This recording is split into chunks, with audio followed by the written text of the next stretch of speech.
반갑습니다. 송주준입니다. 문재인 정권 5년 동안 정말 중요한 사건들이 많이 있었습니다. 감찰 무마가 됐건 블랙리스트가 됐건 심지어 선거 개입이 됐건 원전이 됐건 한 가지만이라도 지난 정권에서 발생했으면 이렇게까지 조용할 수 있을까 싶을 정도로 정말 중요한 사건들이 많이 있었죠. 그런데 궁금해지는 건 그거죠. 글자 그대로 지난 정권에서 발생했으면 세상이 뒤집혀도 진작에 뒤집혔을 건데 심지어 그중 일부는 이미 재판 결과를 통해서 진실이라고 밝혀졌음에도 불구하고 어떻게 된 것인지 이렇게까지 문재인 정권에서는 조용할 수가 있었을까? 제가 보기에 그럴 수 있었던 가장 결정적인 계기가 다른 게 아니라 검찰이었습니다. 사실상 문재인 정부가 검찰을 장악하고 있었기 때문에 검찰에서 관련된 사안을 막을 수가 있었던 것이죠. 오늘 제가 영상을 통해서 말씀드리고자 하는 게 바로 그겁니다. 문재인 정권의 비호화에서 사실상 추미애 라인이라고 불리면서 승승장구했던 김호수 현재 검찰총장, 혹시 김호수 총장이 다른 마음을 먹고 있는 거 아니냐, 이런 얘기가 나오고 있는데요.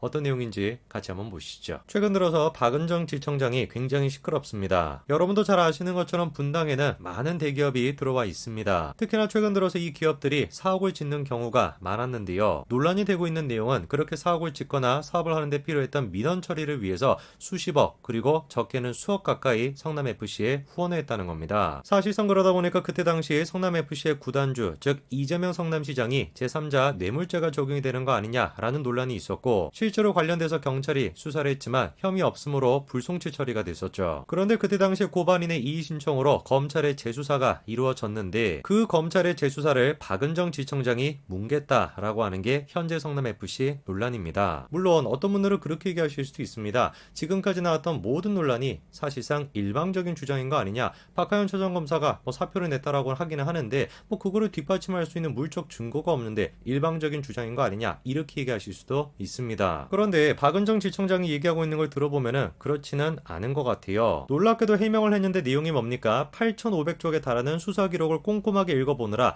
그래가지고 수사가 지연이 됐다, 이렇게 해명을 한 겁니다. 말이 안 되잖아요. 지청장이라고 하는 사람이 수사 지시를 내리는데 보고서 8,500쪽을 다 읽느라고 그러느라고 수사가 지연이 됐다, 이게 말이나 되는 일입니까? 그래서 검찰 내부에서도 똑같은 반응이 나오는 거예요. 한마디로 말도 안 되는 변명이라는 거죠. 이 사건뿐만 아니라 원래 다른 사건도 수천 쪽 가까이 된다는 겁니다. 그런데 그거를 기록을 읽어보느라 수사 지시를 제대로 못했다, 사실상 자기가 뭉갰다라는 걸 자인했다라는 거죠. 저런 식의 말도 안 되는 해명을 한 것뿐만 아니라 이번에 다음 같은 내용도 보도가 됐습니다. 성남FC 관련된 부서를 저런 부서로 바꿨다라는 것인데, 하나부터 끝까지 그냥 어떻게 볼 수밖에 없는 거예요. 사실상 박은정이가 수사를 뭉갠 게 맞구나, 이렇게 생각할 수밖에 없는 상황입니다. 궁금해지는 건 박은정뿐만 아니라 김호수 검찰총장이겠죠. 그런데 김호수 실망시키지 않습니다. 놀랍게도 박은정과 통화를 했고 성남FC 의혹과 관련된 금융자료 요청을 막았다, 이런 얘기가 나옵니다. 아까 말씀을 드린 것처럼 이번 사건은 많은 대기업이 연루가 되어 있고, 그리고 그 금액만 하더라도 수십억 단위가 되기 때문에 굉장히 복잡한 사건입니다. 그래서 검찰에서 관련돼 가지고 수사를 할 때 그 자료 요청을 금융정보분석원에 요청을 했었는데요. 원래 금융정보분석원이 하는 역할이 뭐냐,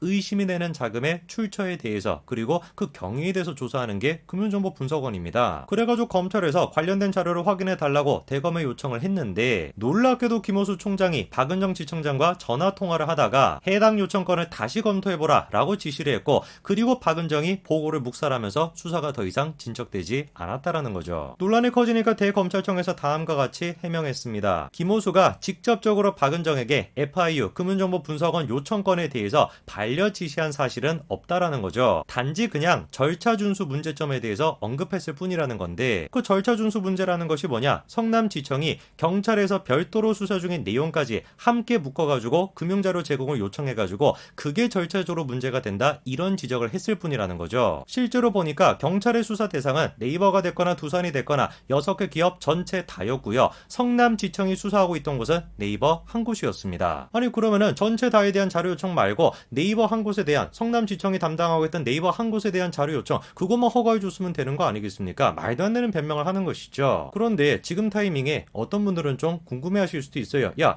경찰에서는 네이버가 됐거나 두산이 됐거나 6개 기업 전체 다를 수사하고 있었는데 왜 도대체 성남지청에서는 네이버 한 곳만 수사를 하고 있었던 것이냐, 이게 좀 궁금해하실 수도 있는데요. 야, 그런데 이 네이버가 뭔가 좀 의심스러운 구석이 있습니다. 알고 봤더니만 네이버가 직접적으로 성남FC에 후원했던 게 아니더라고요. 뭔 내용인지를 보니까 민주당 출신의 재윤경 전 의원이 있습니다. 이분이 이제 운영하는 게 희망살림이라고 하는 단체가 있는데, 원래 저기서 하는 역할이 금전적으로 힘든 서민들에게 도움을 주는 거, 그게 원래 저기 역할이거든요. 그런데 대개 문재인 정부 하에 시민단체가 그런 것처럼 여기도 마찬가지로 문제가 많았습니다. 비영리 법인이라고 했던 희망살림이 어떻게 된 것인지 서민과 아무런 상관이 없는 성남 프로축구단을 후원했다라고 하는 논란이 있었는데, 이게 이제 2017년도에 나왔던 얘기죠. 알고 봤더니 그 기업이 네이버였던 겁니다. 네이버로부터 40억 가까이 돈을 받아가지고 그 돈 중에 39억을 성남FC에게 전달해줬다는 거죠. 우선 당연히 그때 당시에 성남FC 구단주는 이재명 성남시장이었습니다. 역시나 그런데 재윤경 알고 봤더니만 이재명의 측근이었죠. 지난번 대선에 이재명의 대변인까지 맡았던 사람이 누구였습니까? 바로 재윤경이었습니다. 그러니까 이거는 색안경을 끼냐 안 끼냐 이 정도 차원의 문제가 아니라 색안경을 안 낄래 안 낄 수가 없는 거예요. 대장동이 됐거나 무슨 뭐 성남FC가 됐거나 뭐가 됐든지 간에 다 지금 누가 포진해 있는 겁니까?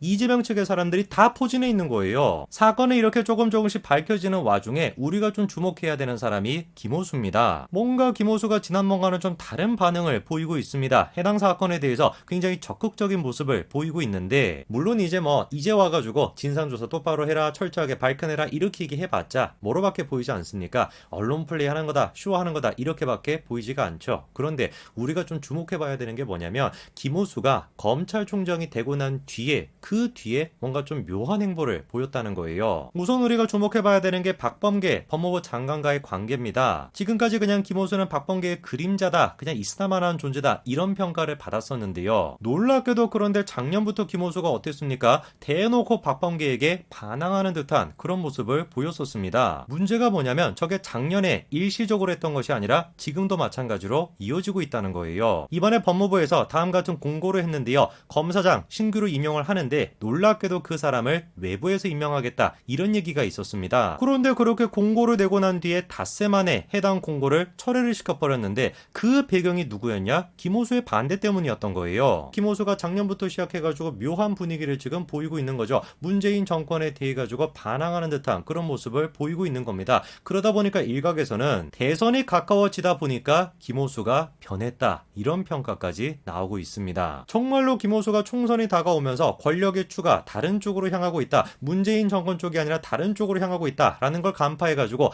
벌써 다른 마음을 먹고 있다라고 한다면, 글쎄요, 이재명이 됐거나 문재인이 됐거나 어떻겠습니까? 두려울 수밖에 없겠죠. 한번 두고 봐야 되겠습니다. 정말로 정치검사라는 평가를 받는 김호수가 권력이 바뀌고 있다는 걸 눈치채고 다른 마음을 품고 있는 것인지, 아니면 저게 그냥 단순하게 기지개에 불과했던 것인지 우리는 굉장히 흥미롭게 지켜봐야 되겠습니다. 물론 문재인 대통령과 이재명은 흥미롭지 못하겠지만요. 여기까지 말씀드리겠습니다. 감사합니다.